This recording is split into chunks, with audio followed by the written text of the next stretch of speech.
ಮಂಡಲ ಮಧ್ಯದೊಳಗೆ ಮೆರೆಯುತ್ತಿಹ ಕರ್ನಾಟ ದೇಶದಿ ಇರುವ ಕಾಳಿಂಗನೆಂಬ ಕೊಲ್ಲನ ಪರಿಯನೆಂದು ಬೇಳ್ವೆನು. ಎಳೆಯ ಮಾವಿನ ಮರದ ಕೆಳಗೆ ಕೊಳಲನೂದುವ ಕೊಲ್ಲ ಗೌಡನು ಬಳಸಿನಿಂದ ಕುರುಗಳನ್ನು ಬಳಿಗೆ ಕರೆದನು ಹರುಷದಿ. ಗಂಗೆ ಬಾರೆ ಗೌರಿ ಬಾರೆ ತುಂಗಭದ್ರೆ ತಾಯಿ ಬಾರೆ ಪುಣ್ಯಕೋಟಿ ನೀನು ಬಾರೆ ಎಂದು ಗೊಲ್ಲನು ಕರೆದನು.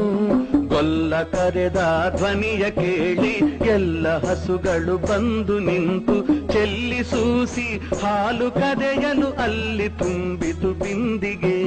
ಸತ್ಯವೇ ಭಗವಂತನೆಂದ ಪುಣ್ಯಕೋಟಿಯ ಕಥೆಯಿದು.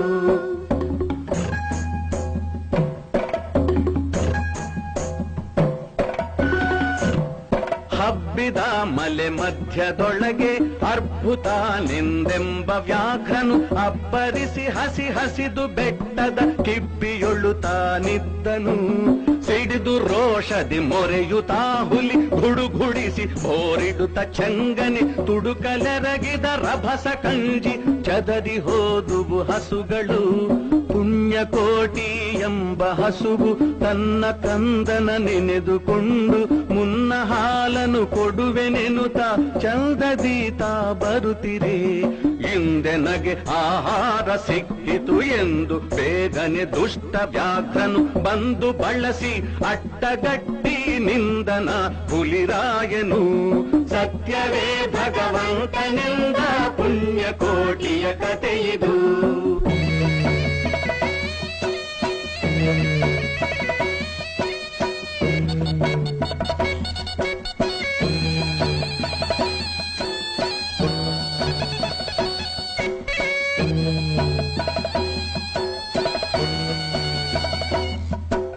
ಮೇಲೆ ಬಿದ್ದು ನಿನ್ನ ನೀಗಲೆ ಬೀಳ ಹೊಯ್ವೆನು ನಿನ್ನ ಹೊಟ್ಟೆಯ ಸೀಳಿ ಬಿಡುವೆನು ಎನ್ನುತ್ತ ಕೋಪದಿ ಕೂಳ ವ್ಯಾಘ್ರನು ಕೂಗಲು.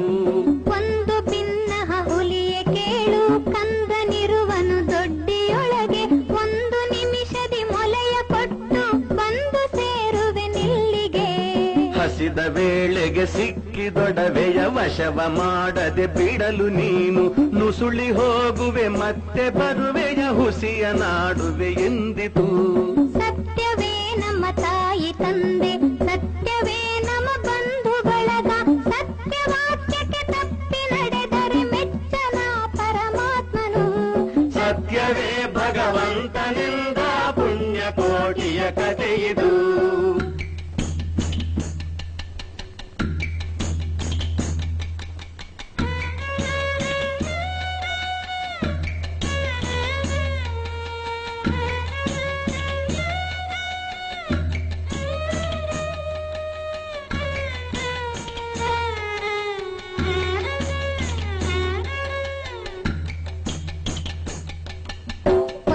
ತಿನ್ನುವೆನೆಂಬ ಹುಲಿಗೆ ಚಂದದಿಂದ ಭಾಷೆಯಿತ್ತು. ಕಂದ ನಿನ್ನನು ನೋಡಿ ಹೋಗುವೆನೆಂದು ಬಂದೆನು ದೊಡ್ಡಿಗೆ. ಆರ ಮುಳಿಯನು ಕುಡಿಯಲಮ್ಮ, ಆರ ಸೇರಿ ಬದುಕಲಮ್ಮ, ಆರ ಬಳಿಯಲ್ಲಿ ಮಲಗಲಮ್ಮ, ಆರು ನನಗೆ ಹಿತವರು.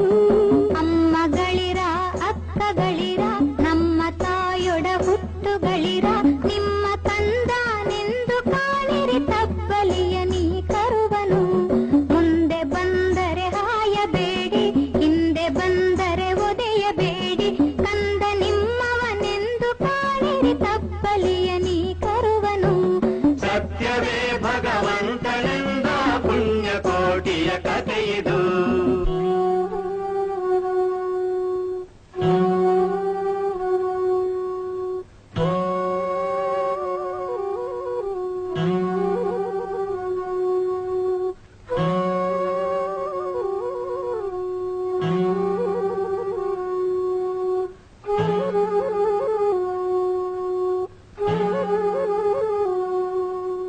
ತಬ್ಬಲಿಯು ನೀನಾದೆ ಮಗನೇ, ಹೆಬ್ಬುಲಿಯ ಬಾಯನ್ನು ಹೊಗುವೆನು, ಇಬ್ಬರಾರುಣ ತೀರಿತೆಂದು ತಬ್ಬಿಕೊಂಡಿತು ಕಂದನ.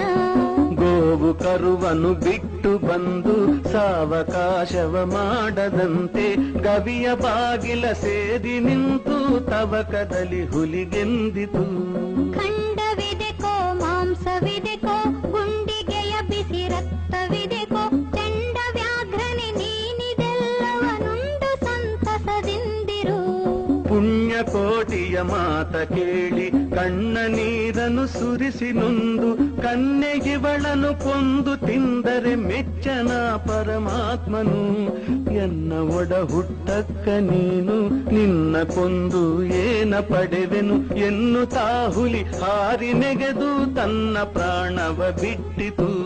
ಸತ್ಯವೇ ಭಗವಂತನಿಂದ ಪುಣ್ಯಕೋಟಿಯ ಕಥೆಯಿದು. ಪುಣ್ಯಕೋಟಿಯು ನಲಿದು ಕರುವಿಗೆ ಉಣ್ಣಿಸಿತು ಮೊಲೆಯ ಬೇಗದಿ ಚೆನ್ನಗೊಲ್ಲನ ಕರೆದು ತಾನು ಉನ್ನತಾದಿಂತೆಂದಿತು. ಎನ್ನ ವಂಶದ ಗೋಗಳೊಳಗೆ ನಿನ್ನ ವಂಶದ ಗೊಲ್ಲರೊಳಗೆ ಮುನ್ನ ಪ್ರತಿ ಸಂಕ್ರಾಂತಿಯೊಳಗೆ ಚೆನ್ನ ಕೃಷ್ಣನ ಭಜಿಸಿರೈ.